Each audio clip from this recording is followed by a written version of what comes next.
Bonjour tout le monde. Aujourd'hui j'ai envie de parler d'amour et plus précisément dans les relations amoureuses. C'est vraiment un épisode dédié à tous ceux qui désespèrent de trouver un jour la bonne personne, celle avec qui on peut être à la fois meilleur ami, confident, amant, coloc et peut-être même un jour si on le souhaite, papa ou maman.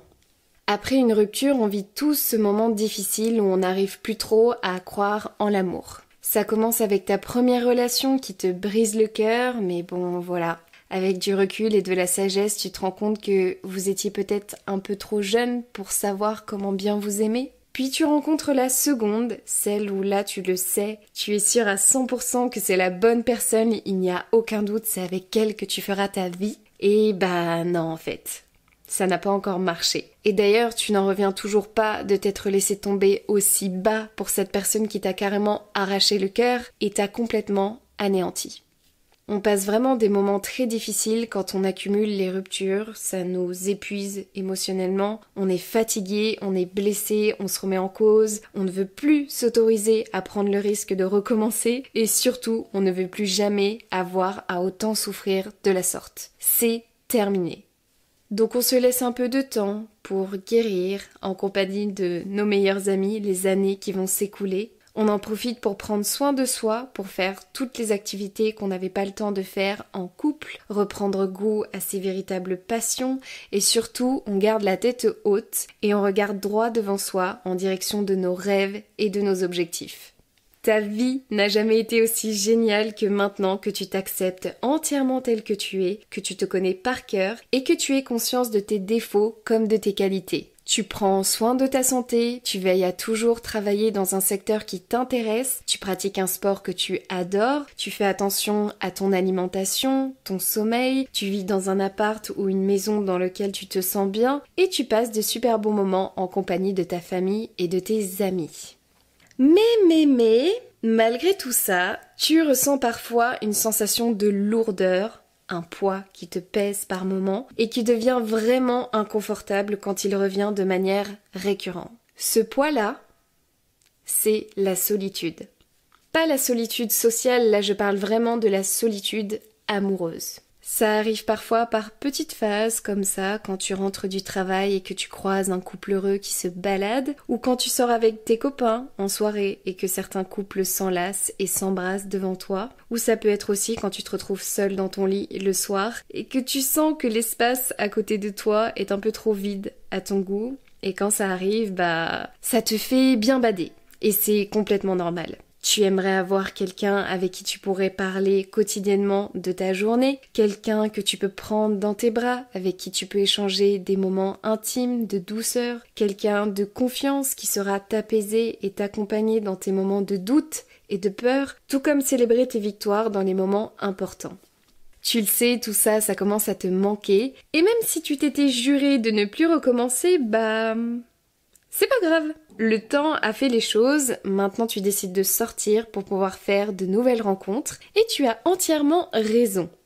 Donc tu vas un peu partout, dans les bars, les boîtes, les festivals, t'en rencontres aussi plus simplement via des amis en commun, au travail ou dans les cafés, et quand t'as un peu la flemme de sortir, il y a toujours l'option des applications de rencontres qui existent.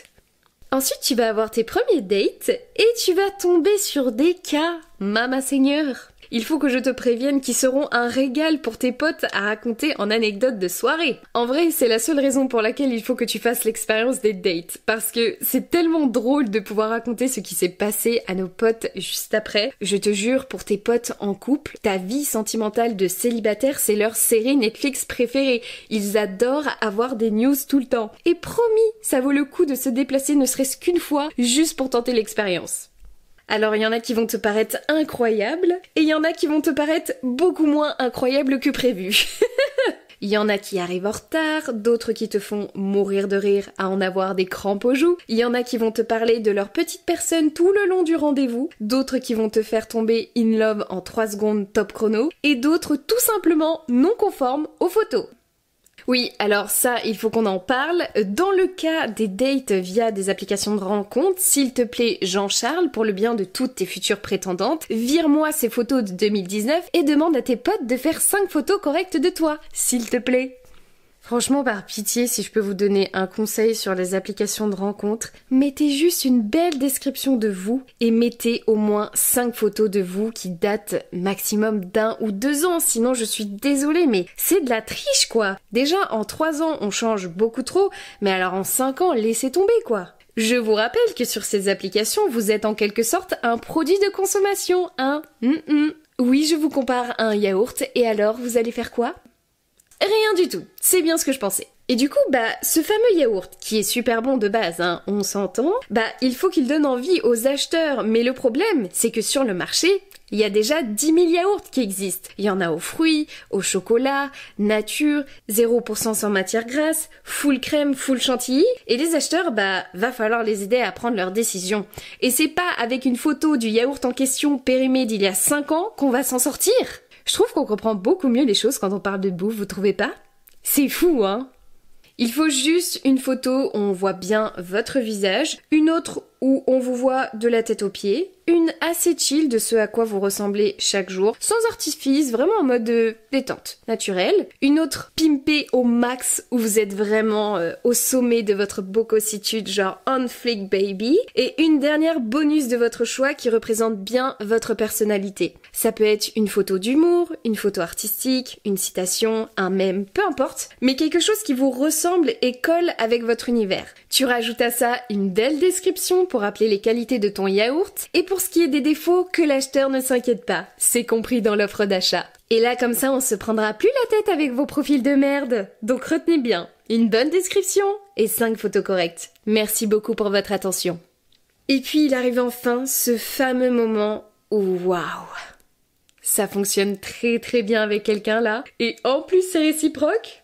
Mais oh my god, mais qu'est-ce qu'il se passe ? À partir de ce moment-là, c'est l'extase dans ta tête. Tu te sens comme si t'étais entouré d'un petit nuage rose autour de toi en permanence qui rend ta vision de ton quotidien beaucoup plus douce, plus agréable qu'à l'ordinaire. T'arrives plus trop à être dans la réalité, t'es en mode complètement shooté par cette overdose d'amour qui osmose en toi. Tu penses H24 à cette personne, tu vas penser au moment que vous avez déjà vécu, imaginez ce que vous allez potentiellement vivre ensuite. T'as envie de lui parler tout le temps, d'apprendre encore mieux à connaître son monde, son univers, sa vie, et sans le vouloir, tu vas te projeter très vite avec cette personne. T'essaies de voir si son nom de famille matche avec le tien, où vous pourriez partir en vacances, si tu le présentes tout de suite à tes proches ou pas.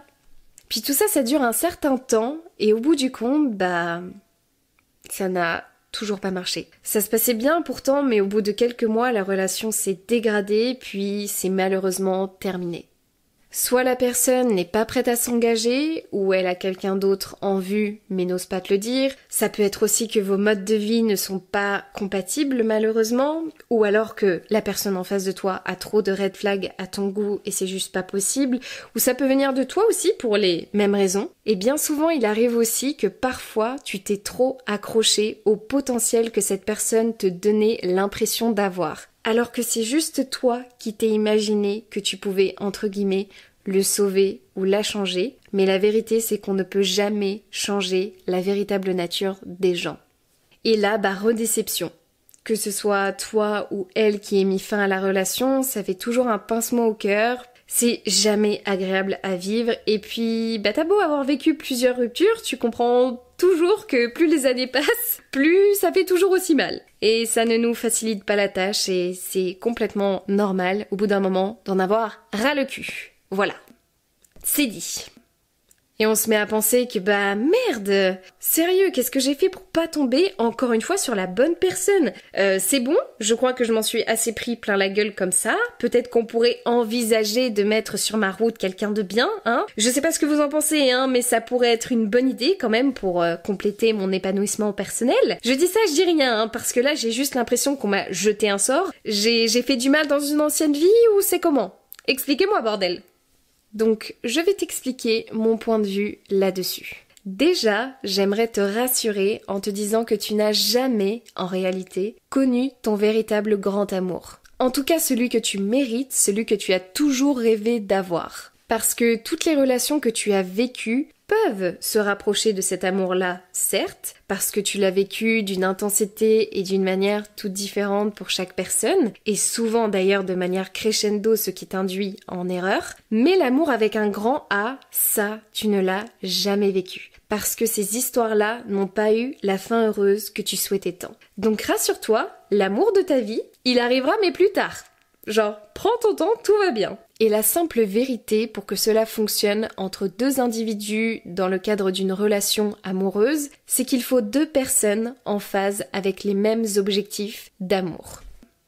Car oui, spoiler alerte, tout le monde ne veut pas la même chose en amour. Moi-même, j'ai mis énormément de temps à le comprendre et c'est pour cela qu'on galère tous et qu'on ne se correspond pas tous au final. Donc on déculpabilise et on écoute bien ce qui va suivre. Il existe 6 types de relations amoureuses. Ce qui fait qu'en réalité, on a une chance sur 6 de tomber sur la bonne personne. Ouais, tu comprends pourquoi tu galères maintenant. Parce que ça fait pas beaucoup de chances de tomber sur la bonne personne. Il y en a pour qui l'amour, c'est d'avoir des relations purement passionnelles, sans engagement, pour ne pas que ça ait d'impact sur leur quotidien.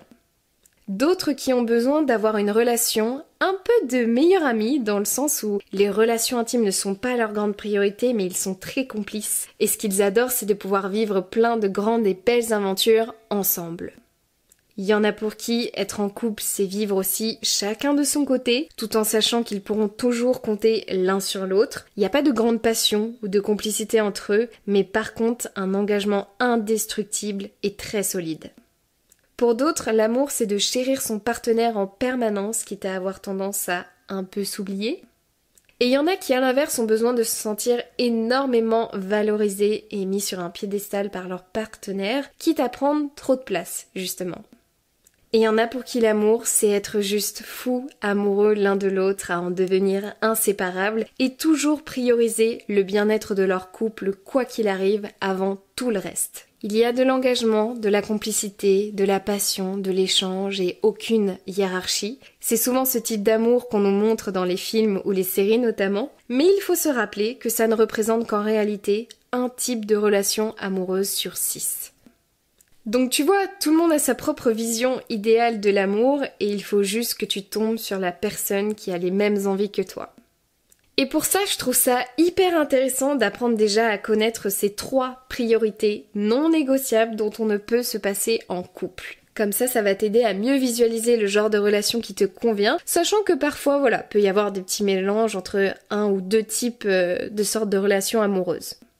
Si je dois te donner un exemple, moi je serais un mélange entre le dernier type de relation et en vrai je suis tiraillée entre 2 autres catégories, je sais pas trop, mais en vrai je vais vous laisser deviner, comme ça va vous faire un petit exercice et vous me le marquerez en commentaire. Donc pour moi la première priorité, ça serait la famille. Parce que je suis quelqu'un qui, depuis toute petite, va tous les dimanches en repas de famille chez papy-mamie. Donc je peux vous dire que l'esprit de famille, je l'ai bien ancré en moi et elle est très importante à mes yeux. Si malheureusement mon copain n'aime pas ma famille ou que je vois que ça le saoule d'échanger des repas ou d'aller à des événements pour sa famille comme la mienne, clairement à long terme, si on a des enfants et tout, ça va jamais le faire. Parce que c'est trop important pour moi d'avoir un bon équilibre familial. J'ai tellement eu la chance en fait de grandir dans une famille qui m'a apporté énormément d'amour que c'est ce que je veux pour mon couple et mes enfants plus tard. Et qui plus est, ma famille est géniale, en toute modestie bien sûr. Et ouais, ça me ferait trop mal au cœur en fait d'être privée de tout ça, honnêtement. Ensuite, en deuxième, je dirais les petites attentions d'amour. J'aime énormément les attentions qui me font sentir un peu like a princess, tu vois. Le princess treatment, c'est vraiment très important à mes yeux. Sachant que moi-même, j'en donne énormément, hein. Je précise, ça va évidemment dans les 2 sens. Mais ouais, je me connais, je suis trop une nana romantique, à l'eau de rose, tout ce que tu veux. Donc des petites attentions, genre écrire un mot pour me le glisser dans mes affaires pour que je le trouve plus tard, ça me rend méga amoureuse. M'envoyer un beau bouquet de fleurs surprise, m'envoyer un texto torride rempli d'amour, je suis très sensible à l'écriture, ou me faire des papouilles, un massage après une longue journée de travail. Ça peut être des choses simples comme ça, tu vois. Comme ça peut être m'offrir des cadeaux de temps en temps, partir en week-end ou en vacances pour aller faire les touristes quelque part, faire du shopping, des expos, des spas, des festivals, bref. Un truc qu'on peut s'amuser à 2 et où je sens que je suis une petite princesse, tu vois. Et en vrai, je pense que ça me vient surtout de par mon éducation où j'ai toujours été, voilà, comme je le disais, remplie d'amour. Et du coup, ce qui fait que quand je l'ai pas avec mon partenaire, ça me manque, quoi. Je me sens pas aimée, je me sens pas, voilà. Oui, on fait mon profil psychologique, là, j'étais pas prête à faire ça, en fait. Et pour terminer, en troisième, j'ai envie de dire juste beaucoup d'amour. Tu sais, l'amour qui met un filtre rose sur ta vie, peu importe ce qui va t'arriver au cours de ta journée, tu la vivras toujours de manière plus chill et apaisée parce que tu sais qu'à la fin de la journée, tu vas retrouver cette personne qui te procure cette magnifique sensation d'aimer et d'être aimé. Juste de l'amour, quoi. L'amour, c'est beau! Et même s'il faut rester conscient qu'il y a des hauts et des bas dans une relation, qu'il ne faut pas chercher à trop idéaliser le couple, parce que oui, c'est pas tout beau tout rose, tous les jours, c'est normal. Et encore plus si de base tu n'es pas à l'aise avec toi-même en étant célibataire. Parce que, je le précise, tout ce dont je parle depuis ce début de cet épisode, ça vaut uniquement si tu te sens bien avec toi-même. Parce que si tu attends d'une relation amoureuse qu'elle te sauve et t'apporte le bonheur que tu n'as pas actuellement en étant seule, tu seras forcément déçu de toutes tes relations que tu auras parce qu'elles n'auront pas atteint la quantité de bonheur que tu avais visualisé dans ta tête. Et c'est très important de le comprendre avant d'entamer une relation amoureuse. Je sais, c'est bateau et bien souvent ça vous saoule d'entendre ce genre de choses, mais franchement c'est la vérité. Si tu te sens bien dans ta vie, que tu rayonnes, que tu aimes la personne que tu es apte à aimer quelqu'un d'autre en retour parce que tu sais ce que c'est l'amour en te l'ayant apporté à toi-même. En vrai, je sais, ça fait peur de tomber amoureux, surtout quand on a encaissé plusieurs ruptures dont on s'est difficilement remis. Pour certains, ça a même laissé des cicatrices très douloureuses, mais en fait, ce qu'on a tendance à oublier, c'est qu'après cicatrisation, la marque, bon, ok, elle est encore présente et elle bougera pas, mais elle ne nous fait plus mal. Ça ne nous empêche plus de vivre normalement et c'est pareil avec l'amour. Tu as aimé, tu aimes et tu aimeras toute ta vie. Et là, je parle de l'amour dans le cadre des relations amoureuses, mais c'est sans parler de l'amour que tu peux ressentir de la part de tes proches, de ta famille et de tes amis. Il existe plein de types d'amour dans lesquels tu peux te sentir très bien aussi en dehors des relations amoureuses. Mais si voilà, encore une fois, tu te sens bien avec toi-même, prends ce risque s'il te plaît et n'hésite pas à le reprendre autant de fois que nécessaire parce que tu mérites, comme chaque individu sur cette terre, de te laisser tomber dans cette immensité de bonheur qu'apporte l'amour d'une relation amoureuse. Car c'est un des plus beaux cadeaux que la vie a à offrir. J'aimerais conclure cet épisode en rappelant qu'il faut savoir s'écouter, mais aussi savoir écouter l'autre. On est souvent beaucoup autocentré sur nous-mêmes parce que c'est normal, on est seul dans notre corps, avec notre esprit, avec notre passif, notre éducation, nos expériences de vie. Donc on aura toujours tendance à mettre en avant nos besoins, voire nos problèmes, plutôt que celles de notre partenaire. Mais ce qu'il ne faut pas oublier, c'est qu'un couple c'est à deux, et donc il faut pouvoir avoir des échanges équilibrés, sans aucune hiérarchie, pour exposer son point de vue, ses qualités, ses défauts, ses envies, et si parfois il y a des erreurs de parcours, on se pose et on y réfléchit. Si malheureusement il n'y a pas de conclusion constructive à tout ça, que le problème devient trop souvent récurrent, c'est qu'il vaut mieux partir. Car vous ne vous trouvez tout simplement pas dans un type de relation qui vous convient, et encore plus si ça porte atteinte à votre vie, comme des violences conjugales, viols, agressions, humiliations, harcèlement, insultes, problèmes d'addiction, etc. Partez, je vous en supplie, pour votre bien-être et votre avenir. Vous vous remercierez plus tard d'avoir pris cette décision, mais partez. Mais si ça aboutit sur de la compassion, de l'écoute, un échange sain et respectueux qui vous aide à apaiser et régler la situation, on pardonne. On n'oublie pas, c'est vrai, mais on met un peu sa rancœur de côté et on apprend ensemble. On communique pour toujours faire évoluer notre amour, notre couple, on n'est pas dans le jugement et on renforce ce magnifique cadeau qu'on a en commun qui est d'être amoureux l'un de l'autre. C'est tout pour moi, merci de m'avoir écouté. J'espère que cet épisode ciblé sur l'amour vous a plu, vous a fait du bien. N'hésitez pas à laisser des étoiles au podcast, des likes, des commentaires ou même à envoyer cet épisode à un proche qui a besoin d'entendre tout ça. Quant à moi, je vous souhaite une très belle journée, une très belle soirée, prenez soin de vous et je vous dis à très bientôt dans un nouvel épisode de Dolly's Talk. Mouah. Bisous!